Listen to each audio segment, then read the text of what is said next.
আমি আজকে মশার সাথে সাক্ষাৎ করছিলাম। আমি তাদেরকে জিজ্ঞাসা করলাম, তোমরা ময়লা পানিতে ডিম পাড়ো কেন? মশা বলল, কারণ ভালো পানিতে ডিম পারলে মানুষ সিদ্ধ করে খেয়ে নিতে পারে। আমি তাদেরকে জিজ্ঞাসা করলাম, মশার কোয়েলে তোমরা মরো না কেন? মশা বলল, আমরা যদি মরে যাই তাহলে কোয়েলের ফ্যাক্টরি বন্ধ হয়ে যাবে।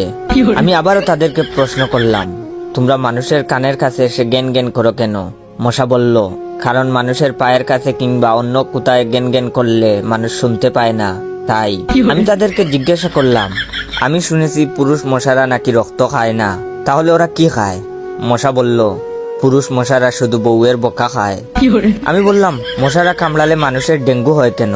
মশা বলল, মশারা কি শুধু মানুষের রক্ত নিয়েই যাবে, ওদের কিছু দিবে না। মশারা এত স্বার্থপর নয়, তাই মানুষকে ডেঙ্গু উপহার দিয়ে যায়। মশার সাথে সাক্ষাৎ করার পর আমি মশার উপর রিসার্চ করলাম। মশা অনেক ধরনের হয়, যেমন পড়তে বসলে যে মশায় কামড়ায় তারা হলো অশিক্ষিত মশা, খেতে বসলে যে মশা কামড়ায় তারা হলো ক্ষুধার্ত মশা, ঘুমানোর পর যে মশা কামড়ায় তারা হলো কাপুরুষ, জেগে থাকা অবস্থায় যে মশা কামড়ায় তারা সাহসী, মশারির মধ্যে যে মশা কামড়ায় তারা হলো অতিরিক্ত শেষরা, মাঝরাতে যে মশা কামড়ায় তারা হলো সিঙ্গেল, টয়লেটে যে মশা কামড়ায় তারা হলো নির্লজ্জ, দিনের বেলা যে মশা কামড়ায় তারা একটা ছোট লোক। আমার এই ভিডিওটা দেখার সময় আপনাদের যেই মশাগুলো কামড়াইতেছে ওইগুলো হলো প্রতিবাদী মশা।